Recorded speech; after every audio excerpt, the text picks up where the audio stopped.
like for me, I believe in divine order, that there is balance, masculine and feminine, right? But with that, there is no like male, female, male, male, female, female. There isn't like there has to be this thing in my world, right? I believe that people are born with preferences, whether that's they prefer to be attracted to women, they prefer to be attracted to men, they prefer to be attracted to people based on their traits and qualities, regardless of what their sexual whatever is. I feel like that is something that most people are born with. But then I also feel like it's learned based on life experiences, whether those life experiences are positive and negative.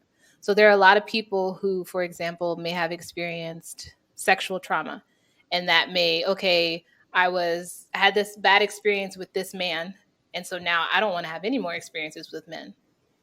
So the only other option is women, because men remind me of this bad experience or whatever. So I feel like, yes, there are people who are born with those preferences, but I feel like it also could be a result of life experiences. And I think we need to be open to all of those things. But even like you said, whatever somebody's sexual orientation or gender identity is, like, I feel like for me personally, somebody else's decision does not impact my life. So whatever you do in your pants behind your closed doors, that's yours to do with it however you like. And in terms of like the things that do impact me, like calling people like sir and ma'am and Mr. or Mrs. or he, she, like those types of things. Now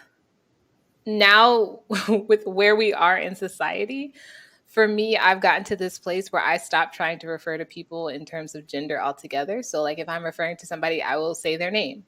I will say Mike is going to the store. I'm not sure what Mike wants, and just avoiding unless I know beyond the shadow of a doubt what their situation is, I just avoid it altogether because it's become such a sensitive topic. Like, I want to be called they, them. I want to be called he, her, she, whatever things that we come up with.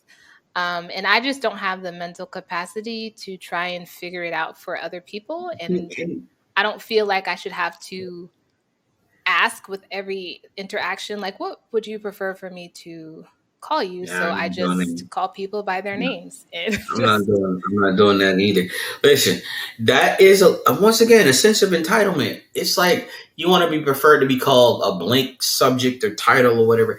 Listen, if you're a woman, you're a woman. You look like a woman, you're a woman. If you're a man, you look like a man. Let me call a man. Like, I'm sorry, this is how we've been doing this for the longest.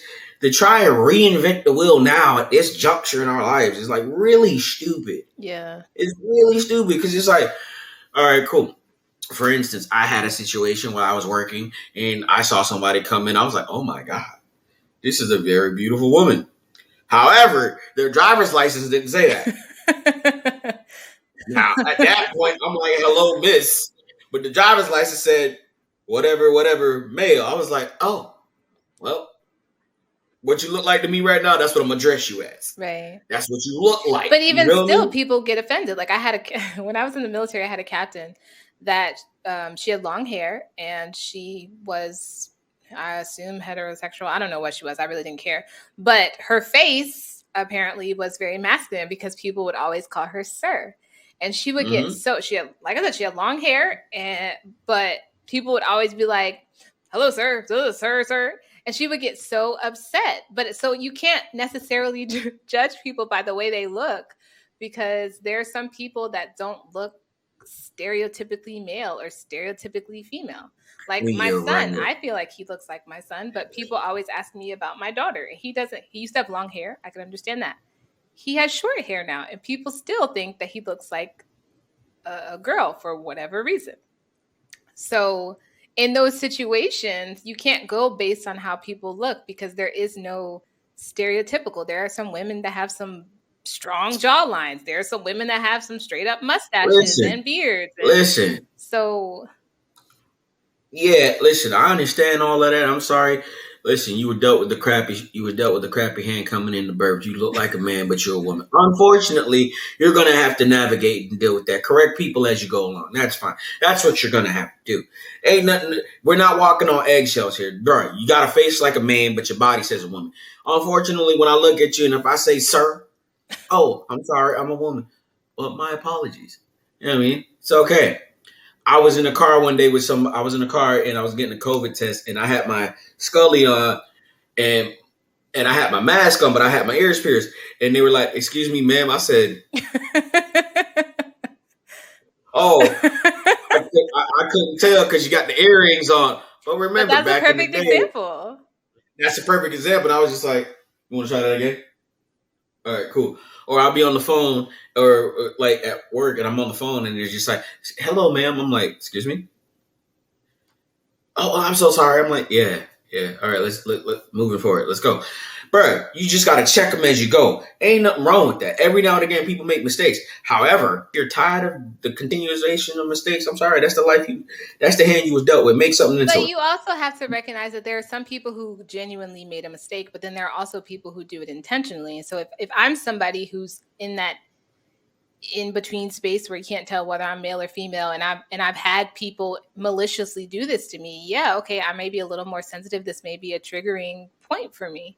And so that's the thing that people have to understand. Like, everybody has their trauma, and we don't know how our words impact other people. It may seem like, oh, I just made a mistake, it's not that big of a deal. But to them, this has been something that they've constantly heard over and over again, or they've been made fun of for, or whatever. And so, we have to be mindful that everybody is having a different life experience.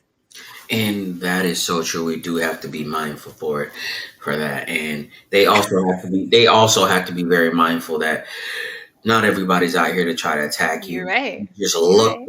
you just look something that we've been told that is a man or a woman for a very long time. Right. Unfortunately, bless your heart, baby. I do apologize for you looking like a man while you is a woman, and bless your heart. However, Right. there's nothing wrong with just clarifying. And I'm sorry, you was born with some masculine features. That YX chromosome hit a little extra for you than Right. Mo. You just run with it, man. Just correct people. I know. Shoot, have to listen. I've been it's like people that are big. We know they big. All right, cool. Get over it. On to the next one. You know what I mean? It's like all right, cool. Yay, hey, you don't fit this ride. All right, cool. All right, I can't get on the ride. It's my right to get on this. But no, you cannot get But on that's this. where we are, because there are people who will be like, it is my right. I don't care if this is meant for people of this size and I'm not this size, and that's not their fault, but I'm gonna get up here and I'm gonna show my whole behind Mm-hmm. because my feelings are hurt. Yeah, that's a whole. Listen, I'm sorry. Go get you some hot cocoa and with some marshmallows in that, and just No. enjoy yourself. If you like hot cocoa, get you that. If you want some chocolate milk or yoo-hoo or something, you get you something to make you feel good after that.